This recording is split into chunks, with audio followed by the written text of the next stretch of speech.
日夜照顧啲學生，咁但係好不幸地，佢亦都喺自己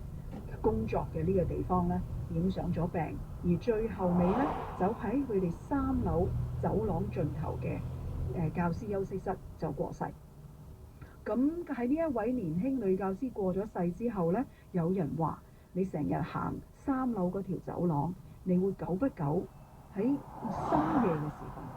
你會聞到有消毒藥水嘅氣味。咁好啦，咁靈探另一個嘅會容易係揾到有嘢嘅一個地方咧，就係3樓呢一條走廊。據講咧，當你夜晚去3樓走廊你行啊，咁你會聽到有個腳步聲會跟住你，但係嗰個腳步聲咧係會保持一段嘅距離嘅，大約5步或者到6步到啦。你行佢就行，你跑佢跟住你跑，而你